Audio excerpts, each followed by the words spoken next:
नमस्कार, आपका बहुत बहुत स्वागत है। आमने सामने में मैं हूं अरविंद आशुतोष। आमने सामने में हम उन तमाम हस्तियों की बात करते हैं जिनका सरोकार इस देश से है, और आज हमारे साथ हैं इसी बारे में चर्चा करने के लिए कि देश का भविष्य क्या होगा। नया साल शुरू हो चुका है। पंडित सुभाषित राज जी हैं, बहुत मशहूर ज्योतिषी हैं, और कुल मिलाकर नया साल का जो आगमन हुआ है उसको लेकर बहुत सारे सवाल हैं देश के मन में, हमारे मन में, लेकिन जवाब है सुभाषित राज जी के। आपका बहुत बहुत स्वागत है इंटरव्यू फोरम में। सुभाषित जी, ये जो नया साल शुरू हुआ है, नरेंद्र मोदी जी की चर्चा हो रही है, देश में बच्चे बच्चे की जुबान पर नरेंद्र मोदी की चर्चा हो रही है, आप किस तरह से देखते हैं 2017 को? देखिए, ये तो जबान अगर हम ठीक से बोलने लगे तो जबान लड़खड़ा जाएगी, पीछे चले जाते हैं 8 नवंबर के पीछे जाना पड़ेगा। ये जो नोटबंदी का जो 8 तारीख 8 बजे, इसका कोई राज है क्या? नहीं, ये देखिए ऐसा है कि पीछे इसलिए हम चले गए कि पहले नूतन वर्ष नए साल की सबको मेरी तरफ से बहुत बहुत शुभकामनाएं, और ये साल आपके लिए सहनशील बने, यानी कि आपको लड़ना है इस साल में, क्योंकि इस साल में पूरी लड़ाई है। आम जनता को लड़ना है, मुझे भी लड़ना है, आपको भी लड़ना है, क्योंकि ये जो समय है वो इसी प्रकार का खड़ा हो गया है। ये खड़ा कर दिया गया है या खड़ा हो गया है, या ईश्वर की कृपा है इसके ऊपर। उन्होंने ये आशीर्वाद दे दिया है कि ये पूरे साल लड़ते रहो, लड़ते रहिए। अब हम इस समस्या को पीछे थोड़ा सा ले जाएंगे। एक समस्या ये हुई कि जो आपने सवाल किया कि 8 तारीख को ही क्यों किया इन्होंने। 8 नवंबर रात के 8 बजे इन्होंने हमारे माननीय प्रधानमंत्री श्री नरेंद्र मोदी जी ने क्यों किया। मैं सुना, मैं उस समय अमृतसर में था, माथा टेक के मैं आया हुआ था, अपने छोटे से एक होटल में रुका हुआ था। तो उस वक्त ये अनाउंस हुआ, और उन्होंने अनाउंस किया और ऐसे कड़े शब्दों में अनाउंस किया कि मैं बहुत चक्कर रह गया। जिसने अपने जीवन का वर्षों तक जो इकट्ठा किया था उसको इन्होंने कहा ये सब खत्म, रद्दी की टोकरी में। अब तो अब समझने जैसी बात है कि क्या कहना और क्या नहीं कहना, क्योंकि ये प्रधानमंत्री जी बोल रहे हैं। आगे आप आते ही ये है कि ये जो आंकड़ा है ये सब बहुत पहले से फिट किया गया है, सही किया गया है, लेकिन हमें लगता है कि किसी ज्योतिषी ने, किसी एस्ट्रोलॉजर ने, किसी न्यूमरोलॉजिस्ट ने प्रॉपर गाइड नहीं किया, क्योंकि उस दिन की जन्म पत्री यानी 8 का जो पार्ट है सही ढंग से नहीं पढ़े, वो नहीं समझे कि क्या करना। 8 बजे 8 तारीख 17 तारीख को नरेंद्र मोदी जी का जन्म हुआ है, जिसका मूल्यांक शुरुआत 8 बनता है जी। तो इन्होंने इस चीज को पकड़ा कि मैं जब पैदा हुआ हो तो ये 8 नंबर मेरे लिए लकी है, और हम इस 8 नंबर से पूरे दुनिया को कंट्रोल कर लेंगे। हिंदुस्तान को तो जो हुआ, वो जो हो रहा है वो तो देख ही रहे हैं, कंट्रोल कर लेंगे। और यही कारण है कि रात के 8 बजे, लेकिन उसमें जन्म पत्री का पोजीशन बहुत खराब है। उसे ये बता रहा है कि वृषभ लग्न है 8 बजे रात को, और ठीक लग्न के वृषभ सुख के सामने शनि बैठा हुआ है, और शनि जब सुख को देखता है नाश कर देता है। तो पहला तो यही हुआ कि ये नाश हो गया, सुख नाश हो गया। जो डिसीजन था उसमें हमारी जनता का पूरा सुख नाश हो गया। लेकिन सुभाषित जी, जिस तरह से एक सपना है कि कैशलेस इंडिया हो, कैशलेस इंडिया का मतलब ये नहीं है कि हमारा नाश हो गया, इसको किस तरह से देखें? नहीं, हम उसको देखते हैं। पहले हम थोड़ी सी कुंडली पर चर्चा करके फिर आपके इन सवालों का जवाब दे देंगे कि ये एक्चुअली माने में जो जन्मपत्री है वो क्या पोजीशन पे है और वो क्या बोल रही है। लग्न ये है कि देखिए, हाँ, लग्न ये है कि शनि बैठा है वृश्चिक राशि में, लग्न वृषभ को देख रहा है, और सुख स्थान में शुक्र यानी कि वेनस बैठा हुआ है, मृत्यु स्थान में बैठा हुआ है, यानी कि सारे लोगों को सड़क पे ला देगा जो आगे। यहां पर देख रहे हैं कि राहु और केतु आमने सामने है। चंद्रमा और केतु का कॉम्बिनेशन क्रिएट द उसको हम बोलते हैं ग्रहण योगा। तो ग्रहण योग में बैठा हुआ है, और राहु और केतु एक साथ आमने सामने हो, काल सर्प दोष बना रहा है, जो 1947 में जो दोष बना था, जिस समय हम आजाद हुए थे। 15 तारीख को, 15 अगस्त की बात है, उस दिन 14 को पाकिस्तान बना, एक नया नाम आया 15 को। उस समय बहुत कंफ्यूजन था, और उस समय पे हौच पौच जिन्ना मरने वाला था, किसी को मालूम नहीं था। तो ये सब सारी बहुत सी समस्याएं हुई, बहुत लोग मरे, जो भी हुआ वो तो पीछे जाने से फायदा नहीं है। लेकिन इतना जरूर है, उसी तरह का जो डेट है और उसी तरह का जो वातावरण है ये बन रहा है 8 तारीख को, और एग्जैक्टली हुआ 1,25,00,000 मेरे ख्याल से 1.25 करोड़ जनता जो है इससे, इस डिसीजन से भौचक्की रह गई, और डिस्टर्ब। और छुपाने की बात मुझे समझ में आ रही है, छुपाने क्यों किया? ये तो खुलेआम भी कर सकती है सरकार कि भाई इतने तारीख से ये नोट बंद हो जाएगा। लेकिन काला धन जो छुपा हुआ था, जाहिर सी बात है, अगर इशारा भी मिलता तो शायद उनको शंका हो जाती कि भाई लोग एडजस्ट कर लेंगे, ये भी वजह हो सकती है। देखिए ये एडजस्ट कर लेंगे तो फिर अभी आपने नोट मार्केट में छोड़ा ही नहीं था, नया नोट तो आपका आया ही नहीं था, तो लोग एडजस्ट कैसे करते? अब वो तो बहुत बड़ा एक मैथमेटिक्स है जिसके अंदर हम एस्ट्रोलॉजर नहीं घुसेंगे। हम काल महाकाल दोष काल की बात करेंगे कि ये जो हुआ है ये गलत हुआ है कुंडली के मुताबिक। मेरे मुताबिक जो भी हुआ है वो तो मैं नहीं जानता हूं, तो बाद में बताएंगे कि मेरे मुताबिक क्या हुआ, मैं किस तरह मेरा जेब कैसे खाली हो गया और मैं कैसे सड़क पे घूमता रहा पंजाब के। ऐसी गाड़ियों में घूमते हैं आप जी? सड़क पर कैसे? नहीं, सड़क पे कैसे घूमता रहा? ऐसी गाड़ी तो हमारी चली थी, हमारी गाड़ी तो थी नहीं, हम तो भाड़े में गाड़ी लिए हुए थे और वो गाड़ी का भाड़ा था 25,000 रुपया। और मेरे जेब में पैसे रहते हुए वो बोल रहा है कि हमको ये तो आपका कैश खत्म हो गया। सुभाषित जी, ये ठीक है कि नोटबंदी के बाद बहुत सारे लोगों ने आलोचना की, शिकायतें भी की, लेकिन बहुत सारे ऐसे भी लोग थे जिन्होंने लाइन में खड़े होने के बावजूद ये महसूस किया कि जब बदलाव की स्थिति आती है तो हमें कुछ त्याग करना चाहिए, बलिदान देना चाहिए। बहुत सारी शिकायतें आई, लेकिन बहुत सारे लोगों ने इसकी सराहना भी की है। सराहना करने वाले तो करेंगे ही, क्योंकि प्रैक्टिकली जैसे जैसे समय बीत रहा है ना, अभी क्या हुआ, जिस समय हुआ उस समय जितने भी सर्विस क्लास थे जो सेठों के यहाँ नौकरियां करते, बड़ा खुश हुए कि सेठ रोड पे आ गया, पैसे सब खत्म हो गए। लेकिन जब 1 महीने बाद जब सेठ के पास नोट नहीं रहा और जब कर्मचारियों को निकालना शुरू किया, वो कहां से देगा पैसा? उसको खुद को खाने के वादे हो गए, तो कहां से देगा? 24,000 और 4,000 का मामला है। तो तब समझ में आया कि ये तो फिर नीचे तबके के लोग जो सर्विस क्लास है उनको समझ में आया कि ये गलत हो गया है। अब और समझ में आया। आप मोदी का विरोध कर रहे हैं कि आप कुंडली के जरिए भविष्यवाणी कर रहे हैं? हम मोदी जी का बिल्कुल विरोध नहीं करेंगे, क्योंकि इस देश के प्रधानमंत्री हैं, उनका विरोध नहीं करना है। हमें विरोध करना है ये कुंडली कथा पे, कुंडली का जो दोष है, जिस समय ये डिसीजन लिया गया उसका फल क्या होगा उसकी हम बात कर रहे हैं। उसमें सूर्य और बुध एक साथ बैठा था, सूर्य नीच राशि पर बैठा था और सूर्य राजा होता है, वो नीच पर था, और साथ में बुध था, यानी माल साफ, कंगाल। ये सब कॉम्बिनेशन बता रहा है। शुक्र सुख को छीन लिया और मंगल बहुत स्ट्रांग था, तो ये हठ योग में आता है कि मैं जो कर रहा हूं, मैं जो करूंगा वो सत्य है और वही सही है, और वही हुआ। लेकिन उसका असर बाद में कई सालों तक क्या रहेगा, ये बात सोचने जैसी है। इससे एक बात जरूर हुआ है, हम एक बात बता रहे हैं, जरूरी है, ये बात जरूर हुआ कि राहुल गांधी इससे नेता बन गए। बिल्कुल, जो जिनके अंदर राहुल गांधी ने जिस कांग्रेस ने इस देश में इमरजेंसी लाने का काम किया था, नसबंदी लाने का काम किया था, वही आर्थिक डकैती का नाम दे रही है। इसको किस तरह से देखा जाए? नहीं, उसमें देखिए, हम दोनों में अलग अलग बात है। यहाँ तो पर्सनल किचन, वाइफ हस्बैंड के बीच का प्रॉब्लम, किसानों का प्रॉब्लम, उस समय जो प्रॉब्लम हुआ था वो राजाओं के बीच हुआ था।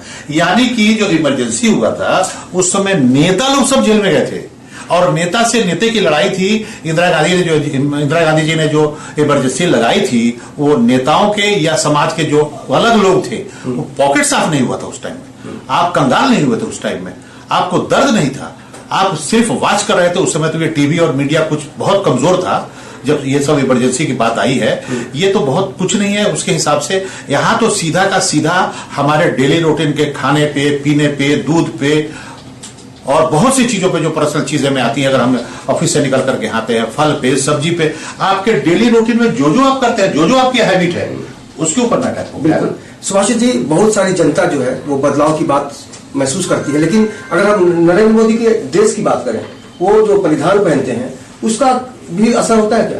देखिए नरेंद्र मोदी जो कपड़े बदलते हैं वो अंदर से बड़े शौकीन और रोमांटिक आदमी है, क्योंकि ये ज्योतिष शास्त्र बोलता है कि जो आदमी सेंट लगावे, कपड़े बदले, बहुत शैलीदार तरीके से रहे, वो बड़ा अंदर से रोमांटिक होता है। तो रोमांटिक होंगे अंदर से, लेकिन वो तो संत की तरह, लेकिन वो ये डबल है, शादी डबल गेम है। नहीं, शादी का कोई मतलब नहीं। शादी तो उन्होंने की थी ना भाई, शादी तो उनकी हुई थी, ऐसे नहीं कि वो अविवाहित है, लेकिन पत्नी के साथ उनका नहीं चला और पत्नी को उन्होंने छोड़ा। और उनकी पर्सनल लाइफ फिर कैसे रही इतने दिनों तक, ये तो अभी प्रधानमंत्री के रूप में पूरे तरीके से उभर के आए हैं। जब वो मुख्यमंत्री गुजरात थे तो उनकी बहुत सी चीजें लोग नहीं जानते थे या नहीं समझे, और जरूरत नहीं थी। अब प्रधानमंत्री को तो हर इंसान समझना चाहता है कि भाई हमारा देश का जो राजा है वो कैसा हो। आप समझ रहे हैं ना? तो कपड़े बदलने का, परिधान करने का जो शौक है उनका, ये बहुत पर्सनल है। लेकिन इसके ऊपर में राहुल गांधी ने बहुत कमेंट्स किया है कि भाई ये जो जिस तरह कपड़े बदल रहे हैं उसी तरह जो है ये जो बैंक है इसके स्टेटमेंट बदल रहे हैं। लेकिन लाखों की गाड़ी में राहुल गांधी बैंक जाते हैं, 4,000 रुपए निकालते हैं, 2,000 निकालते हैं, इसको भी तो जनता देख रही है। ये तो नाटक है। ये कौन सा पॉलिटिशियन नहीं है जो नाटक नहीं करता है? वो सब खिलवाड़ करते तो है ही ना। ये तो खिलाड़ी है। जब खिलाड़ी नहीं होंगे तो राजनीति में जाएंगे ही नहीं। राजनीति में तो खेल ही खेल है। तो वो बात भी दिखाने के लिए सिर्फ मामला है। अंदर से जो मामला है वो कुछ और है, लेकिन इतना जरूर है कि भाई सुख और दुख ये दोनों इंसान की जिंदगी में साथ चलता है। तो कांग्रेस ने जितना साल तक शासन किया है, शोषण किया है, जो भी किया है कांग्रेस ने, लेकिन कांग्रेस ने आम जनता को कभी इस तरह का दर्द नहीं दिया है, ये सत्य है। लेकिन कांग्रेस के राज में कुछ तो हुआ होगा कि मोदी सरकार का आगमन हुआ। भाई ऐसा हुआ कि अब एक साथ मिलके निगेटिविटी इतनी ज्यादा बढ़ गई और एक मनुष्य निगेटिव राजनीति से पूरे तरीके से बेईमान, चोर, गलत, लूट लिया, बर्बाद कर दिया, खा गया, बना लिया, यहां कर लिया, वहां कर लिया। बीजेपी के लोग नहीं कर रहे हैं। मैं पार्टी पॉलिटिक्स की बात बिल्कुल नहीं करूंगा। मैं न कांग्रेस से जुड़ा हूं और मैं बीजेपी से जुड़ा हूं, न किसी पार्टी से जुड़ा हूं। तो अभी जो इतने पैसे पकड़े जा रहे हैं, इतने रुपए पकड़े जा रहे हैं, ये सब बहुत बीजेपी के नेताओं के पास कहां से आ रहे हैं? सवाल है ये भी है ना कि कौन चोर है और कौन ईमानदार है। ये तो जनता फैसला करेगी और समय आ रहा है और चुनाव में ये फैसला हो जाएगा। और चुनाव की भविष्यवाणी मैं आज आपके सामने साफ साफ कर दूंगा। जो अभी हमें हमारे आशुतोष सर जी पूछेंगे, हम जवाब देंगे। जी बोलिए। लेकिन ये कितना सही है कि मोदी जी फिर से प्रधानमंत्री बनेंगे, लोगों का कहना है। देखिए ऐसा है कि अभी प्रधानमंत्री तो बहुत दूर की बात है, पहले देश तो बच जाए, पहले देश खड़ा तो हो जाए। देश तो गिर गया है। आप जाके देखिए देहातों में क्या हाल है। आप लोगों को सही कांटेक्ट कीजिए। मीडिया बहुत सी चीजों को दबा रही है या सामने लाने में उसे दिक्कत है, वो समझ रही है, क्योंकि वो सरकार के अधीन भी है। सरकार जब भी आती है इस देश में तब अपने तरीके से वो फैसले लेती है। फिलहाल आमने सामने में पंडित सुभाष राज जी के साथ हम बात कर रहे हैं, लेकिन अभी वक्त है एक छोटे से ब्रेक का। ब्रेक के बाद हम जानेंगे कि आने वाले समय में, आने वाले सालों में क्या इसका दुष्परिणाम होगा या अच्छे परिणाम होंगे। देखते रहिए इन 24 न्यूज।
ब्रेक के बाद आपका बहुत बहुत स्वागत है। आप देख रहे हैं आमने सामने। आज हमारे साथ है पंडित सुभाष राज, जिनकी भविष्यवाणियों ने इस देश में अलग सोच पैदा की है। अभी हम नोटबंदी के खिलाफ इनकी भविष्यवाणियां सुन रहे हैं और जाहिर तौर पर हमारा जो अनुमान है वो क्या है ये बेहतर समझेंगे। लेकिन देश की जो जनता है वो परेशान भी है, खुश भी है।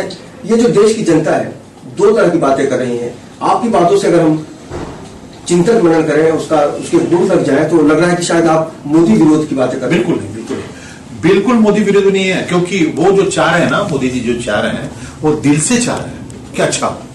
लेकिन समय क्या कराएगा। सब तो दिल से ही होता है। शादी भी इंसान करना चाहता है, मेरी जिंदगी, मेरी संगनी मेरे साथ चलेगी, बीच में डाइवोर्स हो जाता है। तो वो सब समय का चक्कर है।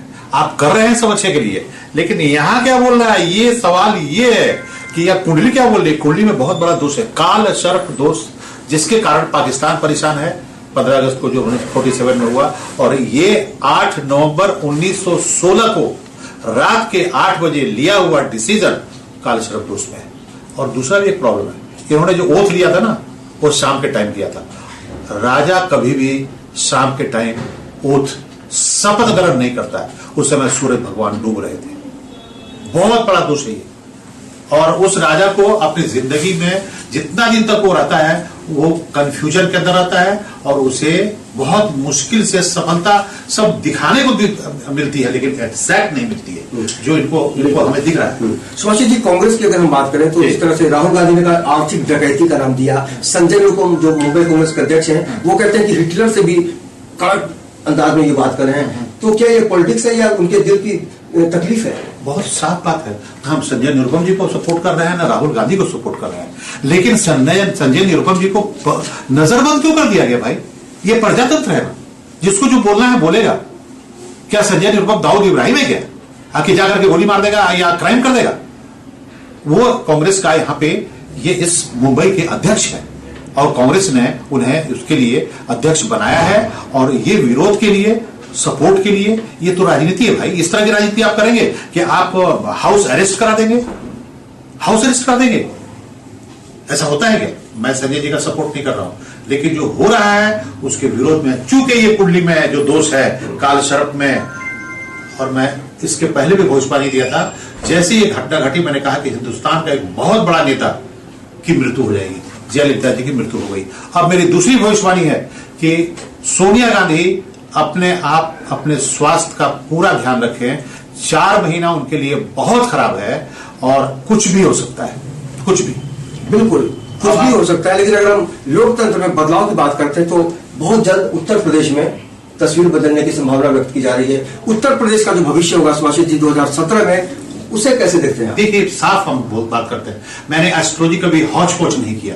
तो मैं भी हो सकता है, मैं भी नहीं हो सकता।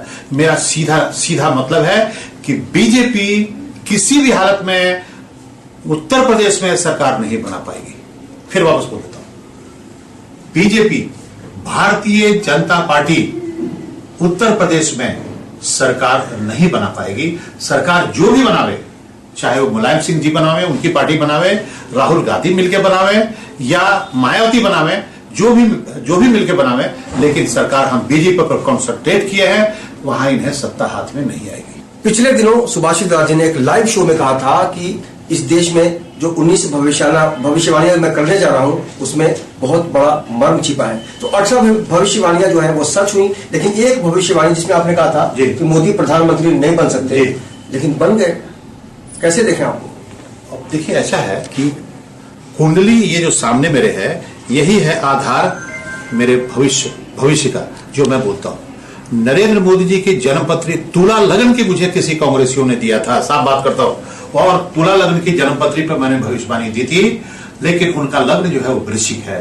बाद में मुझे सही जन्मपत्री मिली, तब मुझे समझ आया कि ये यहाँ पे ये गलती सिर्फ जन्मपत्री के सही नहीं मिलने के कारण हुआ है। इसमें मेरा कहीं कोई दोष नहीं है। अगर सही जन्मपत्री मेरे हाथ में आई होती तो मैं बिल्कुल बोलता कि ये जो शनि है ये उच्च राशि पर बैठा हुआ है और इन्हें राजा बना के रहेगा, लेकिन जाते जाते इन्हें डिफीट दे देगा। शनि जब उतरेगा, अभी 27 तारीख को जनवरी को शनि वहां से राजा के लिए बहुत ही खराब स्थिति शुरू कर देगा, यानी कि वो सेकंड हाउस में बैठ करके 8th हाउस जो मृत्यु स्थान है उसको देखेगा, और वो जो समय है 2.5 साल का, वो बहुत संघर्षशील है हमारे प्रधानमंत्री जी के लिए। और सुभाषित जी एक ऐसे ज्योतिषी हैं जो हर वर्ग के लोगों के बीच जाते हैं। बॉलीवुड की अगर हम बात करें तो बहुत सारे क्लाइंट्स हैं आपके। जी। बॉलीवुड में भी लोग मुहूर्त का समय आपसे पूछते हैं, फिल्म का अंक कैसा होना चाहिए, इसका टाइमिंग क्या होना चाहिए, उस पर भी बातचीत होती है। आने वाला जो समय आया है इसमें बॉलीवुड में क्या होने वाला है? बॉलीवुड का तो 12 बज जाएगा, क्योंकि बॉलीवुड में जो धन लगते हैं ना वो सब पीछे दरवाजे से आते हैं, तो पीछे का दरवाजा तो बंद हो गया। अब ऐप कैप टैप से तो काम चलेगा नहीं, और फाइनेंसर जो है वो धीरे धीरे सब निकल जाएंगे। जो फिल्में अटकी हुई है वो कैसे होगी, कैसे बनेगी आगे, अब तो वो ईश्वर के हाथ में, क्योंकि आने वाला समय फिल्मी दुनिया के लिए कभी भी इस तरह का समय नहीं, खराब समय नहीं आया था जब ये समय अभी आ गया है ऑलरेडी। क्योंकि मैं फिर बोल देता हूं कि वहां पिछले दरवाजे से जो पैसे आते हैं उस पर फिल्में बनती है, तो कैसे बनेगी, कैसे पिछले दरवाजे से पैसे आएंगे, उसका क्या रास्ता है? नेचुरली फिल्मी दुनिया समाप्त हो जाएगी, खत्म, छोड़ दीजिए। तरीका शायद बदल जाएगा, समाप्त होने की संभावना मुझे नहीं दिखती, लेकिन तरीका बदल सकता है। बॉलीवुड ठीक बोल रहे हैं आप, तरीका बदल सकते हैं। बॉलीवुड में एक आपके क्लाइंट है, उन्होंने अपनी औलाद का नाम तैमूर रख दिया है। जी, बहुत विरोध हुआ, उसका नाम सैफ अली खान नवाब पटौदी, वो मुझे 15 साल पहले मिले थे, जब उनकी पहली पत्नी से विरोध चल रहा था और डाइवोर्स की स्थिति बनी हुई थी। खैर एनीवे बहुत पर्सनल चीजें हैं, उस पर तो मैं थोड़ा जाएंगे नहीं, लेकिन वो अमृता सिंह से उनका डाइवोर्स हुआ और मैंने उन्हें कहा था कि इस समय में इस वक्त में आपका डाइवोर्स हो जाएगा और सेटल हो जाएगा। एग्जैक्टली वैसे ही हुआ। और वो दोनों बच्चे, तो एक लड़का और एक लड़की थी, तो वो तो चलो ठीक है, लालन पालन पोसना पालना या देखना या खाना पीना जो भी है वो अब बाप और बेटे दोनों ने मिलकर किया। सैफ अली खान का बैकग्राउंड बहुत मजबूत है पैसे के मामले में, क्योंकि नवाब पटौदी टाइगर उनके पिताजी, उन्होंने बहुत कुछ क्रिएट करके रख दिया है, बहुत कुछ उनके पास है। एनीवे, तो अब ये मामला ऐसा है कि वो तो डाइवोर्स हो गया, उसके बाद उनके जिंदगी में फिर एक रोजा आई जो 2 साल रही। और मैंने कहा था कि भाई रोजा से जरा पिंड छुड़ा के रहो वरना प्रॉब्लम में आ जाओगे, तो पिंड छुड़ा लो, तो छुड़ा के रहो नहीं, पिंड छुड़ा लो। और रोजा ने कुछ ऐसे ही कर दिया था। 2 साल बाद हार्ट अटैक आया और वो लीलावती में एडमिट हुए। तो वो कहानी कुछ और है। उसके बाद आ गई है इनके लाइफ में, जब ये इनका कहीं विदेश में मुलाकात हुआ करीना से और इश्क मोहब्बत बढ़ा, तो फिर हमें ये उन्होंने बुलाया और हम लोग कहीं किसी शूटिंग में मिले, जो बाद में ये स्टार न्यूज ने इसको फ्लैश कर दिया और लोग जान गए कि मैं उनका पर्सनल एस्ट्रोलजर हूँ। आज भी हूँ, पहले भी था, अभी भी हूँ। अभी मैंने भविष्यवाणी की है कि लड़का होगा, तो लड़का हुआ, लेकिन नाम मैंने नहीं रखा क्योंकि तैमूर लंग जो एक पैर का लंगड़ा था, तो ये बाप की सोच से बाहर है। मैं तो सजेशन नहीं दूंगा अभी फिलहाल सैफ अली खान को, लेकिन ये तैमूर नाम मुझे कुछ जम नहीं रहा है, उन्हें नाम बदलना चाहिए, क्योंकि ये नाम का अफेक्ट इंडिया में, भारतवर्ष में बहुत ही इसको खराब नजरिया से देखा जाता है। बिल्कुल, अब काफी विरोध भी हुआ, लेकिन विरोध की बात ठीक है, मोदी जी का विरोध बहुत सारे कांग्रेसी कर रहे हैं, बाकी पार्टी मायावती के भाई एक्सपोज हो गए। लेकिन आने वाले समय में क्या राहुल गांधी को पीएम बनने का सपना देखना चाहिए? देखिए, ये सवाल कन्या लग्न उनकी जन्मपत्री ओरिजिनल मेरे पास है, क्योंकि उनके जो पूर्वज है मेरे कॉन्टेक्ट में रहे हैं। तो उनकी जन्मपत्री में ये बहुत मुश्किल है कि प्रधानमंत्री बनेंगे, लेकिन अगर ये प्रधानमंत्री बनते हैं तो उनके साथ एक सपोर्टर मंत्री होगा जो कि उप प्रधानमंत्री होगा, जो कमांड करेगा। देखिए, ये कैसे प्रधानमंत्री बनेंगे, सपोर्ट इनको आ जाएगा। और ये नोटबंदी ने है ना, ये इन्हें प्रधानमंत्री बना दिया, ऐसा समझ लीजिए, क्योंकि इन्हें बोलने की ताकत नहीं थी, बोलने के में कंफ्यूज थे। आज वो धड़ल्ले से बोल रहे हैं और मांग रहे हैं, क्या मांग रहे हैं कि प्रधानमंत्री रिजाइन कर दें। ममता साथ में है, ममता जी साथ में है, और ये दोनों मिलकर माँ बेटे की तरह दिखते हैं। वैसे बहुत सॉफ्ट स्पोकन, और पारसियों का असर है उनके ऊपर, क्योंकि उनके जो पिता थे वो पारसी थे। तो ये लोग इसी तरह के लोग होते हैं, सॉफ्ट होते हैं। लेकिन राहुल गांधी के पास बुद्धि बहुत है और कुर्सी सिखाता है पावर। जब कुर्सी पर बैठ जाएगा प्राइम मिनिस्टर के, तो फिर बुद्धि भी आएगी। पंडित जी, इस देश में आशीर्वाद देने का एक प्रचलन है, संस्कृति है, परंपरा है। बहुत सारे लोग जो बुजुर्ग हैं उनको लोग प्रणाम करते हैं, नमस्कार करते हैं, सलाम अलैकुम करते हैं, तो कहा जाता है कि लक्ष्मी की कृपा बनी रहे। लेकिन अभी लक्ष्मी की कृपा कैसे बनेगी जब कैशलेस की बात हो रही है? देखिए, हिंदुस्तान की दिशा बदल गई है, और पहले भी कैशलेस तो नहीं, लेकिन उसी तरह का प्रचलन था। लेकिन लोग उसको आजमाना चाहे आजमाए, और नहीं आजमाना चाहे नहीं आजमाए, जो करना चाहे करे। आप किसी के जनता पे ये हिटलर शाही तो है नहीं ना भाई, कि आपको करनी है और आपको यही करना है। और एड के द्वारा एक तरह से लोगों के दिमाग में ये डाला जा रहा है, करोड़ों के एड जा रहे हैं कि भाई आपको यही करना है और कैशलेस होना है। देखिए, कैशलेस होना या नहीं होना, करना या नहीं करना, मेरी बुद्धि काम करेगी कि नहीं करेगी उसको हम घुमाने में, ये तो मेरे ऊपर डिपेंड करता है, मतलब आम जनता के ऊपर डिपेंड करता है। आप जबरदस्ती थोप नहीं सकते, इसमें राष्ट्रपति को बीच में आना चाहिए। अच्छा, मीडिया को लेकर भी काफी सारी अलग अलग तरीके से बातचीत की गई कि मीडिया जो है मोदी के खिलाफ कुछ नहीं दिखाती। इसको आप कैसे देखते हैं? बिल्कुल, मीडिया को मिलर है। बिल्कुल, क्योंकि इन्होंने ऐसा क्षमा बांध दिया है। एक क्षमा होता है ना, जो अभी आप देखिए कि हिटलर की पूरी लाइफ हिस्ट्री को अगर आप देखेंगे तो वो पार्लियामेंट में बच्चे की तरह रोया पहले दिन, जिस तरह एक बच्चा रोता है पार्लियामेंट में, आंसू से बच्चे की तरह रोया। कौन? हिटलर। और उसने किया क्या? उसने अपने ही देश को, यानी कि जर्मनी को ही बर्बाद किया। बाकी जितनी बातें की उसने, वो तो अपने जगह पे चली गई, लेकिन बर्बाद हुआ सिर्फ जर्मनी और उसका ही देश। तो हमारा कहना ये नहीं है कि मोदी जी हिटलर है, लेकिन जो ये हो रहा है और जबरदस्ती ये थोपा जा रहा है, ये आपको ये कहना है हमारे ख्याल से कि भाई आपको मानना है, चलना है, प्रचलन है, चलिए। जो नहीं मानते हैं उन्हें चले, लेकिन आपको चलना ही है, आपको करना ही है, यही करना है। आपको संडास जो है तो यहाँ बनेगा, भले उसमें पानी रहे या नहीं रहे। पैखाना का जो जो बना है, स्कीम चल रहा है शौचालय का, मैं शौचालय जो मुझे जो मौका मिला जाने आने का कभी, तो उसके अंदर तो पानी नहीं है, तो लोग शौचालय के बाद में फिर पानी की कहाँ जरूरत, कहाँ कैसे सोच होगा, जहाँ सोच वहाँ शौचालय, सोच की बात होती, पानी की बात कर दी गई। तो क्या आप पैखाना करके आप शौचालय करके सीधा उठ के पैंट पहन के चल देंगे? ये तो कंसेप्ट की बात हो गई। जो काम होता है वो लोकल स्तर पे होता है, उसमें गड़बड़ी होगी। अच्छा ठीक है सुभाषित जी, चलते चलते हम जानना चाहेंगे कि इस देश की जो जनता है उसने हमेशा से सरकारों को चुनने का काम किया है। आने वाला जो वक्त होगा देश के लिए कैसा होगा और जनता के लिए कैसा होगा? इस तरह से आपने कहा कि आने वाले समय में बहुत कुछ हो सकता है, बदलाव। देखिए बदलाव होता नहीं अगर आप मुझे पूरे तरीके से नहीं बदलते कि आप ग्रेजुएट हैं, पढ़े लिखे हैं, आपको हवाई जहाज उड़ाना पड़ेगा, बिल्कुल, आप चाहे जो भी है, लेकिन आपको प्लेन उड़ाना ही पड़ेगा, हेलीकॉप्टर बैठ के उड़ाना ही पड़ेगा। कैसे उड़ाएंगे? आपको तो टेक्निकली कुछ मालूम ही नहीं है, तो आप जबरदस्ती क्यों थोप रहे हैं? हमारा यही संदेश है कि आप छोड़ दीजिए जनता पे, जनता उसे एक्सेप्ट करती है, या आप ये समझ नहीं है कि हाँ जनता से हम जो चाहेंगे करा लेंगे।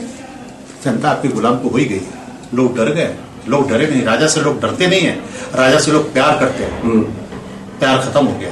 पिछले दिनों आरएसएस प्रमुख मोहन भागवत जी का एक बयान आया था सुभाषित जी कि आरएसएस के पास ऐसा कोई रिमोट नहीं है जिससे सरकार को संचालित कर सके। इसको किस संदर्भ में देखते हैं आप? नहीं देखिए कि वहां पे तो बहुत बड़ा कंफ्यूजन है, वो तो हमको बहुत पीछे जाके 47 में उस वक्त महात्मा गांधी जी को, हमारे बापू को बाद में गोली खानी पड़ी। तो अभी ये तो ऐसा वक्त है कि और ऐसा लग रहा है कि जैसे ये सरकार उनके पहुंच से दूर भी है और नजदीक भी है, ये कंफ्यूजन है। चलिए आने वाले दिनों में बहुत जल्द हम एक ऐसा भी शो लेके आएंगे, कुंडली कथा नाम होगा।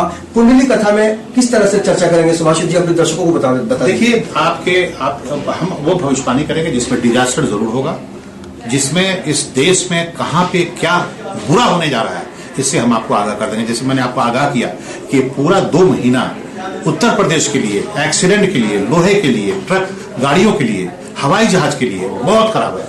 क्रैशेस होंगे, मतलब जहाज गिरेंगे, प्लेन का एक्सीडेंट होगा, ट्रेन का एक्सीडेंट होगा, बहुत लोग मरेंगे। अभी आने वाले समय में आपको हम डरा नहीं रहे हैं, आपको सतर्क कर रहे हैं कि आप अपना देश मुहूर्त वगैरह देख करके जाइए, समझ के जाइए, क्योंकि उत्तर प्रदेश में की जो कुंडली है वो कुंडली बहुत ज्यादा डिस्टर्ब है अभी फिलहाल। मुंबई वालों के लिए क्या कहना चाहेंगे ये साल, नया साल? देखिए ये मुंबई में तो जो लोग आते हैं वो संघर्षशील होते हैं, वो संघर्ष करने ही आते हैं। अब उनको ज्यादा असर, इसलिए कम असर दिखता है। वैसे तो बिजनेस यहाँ पे बिल्कुल अनबैलेंस हो गया हुआ है, ये फैसलेस होने से या जो भी है, अच्छा पोजीशन मुंबई का नहीं है, लेकिन उसके बावजूद भी मुंबई वाले खुश रहेंगे।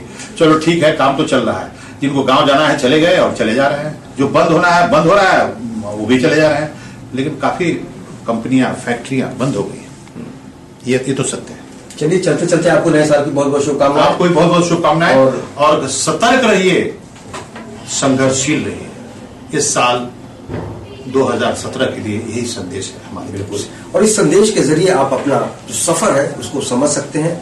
आज के आमने सामने कार्यक्रम में इतना ही। अगले कार्यक्रम में फिर किसी हस्ती के साथ आपकी मुलाकात होगी, तब तक हमें इजाजत दीजिए। नमस्कार।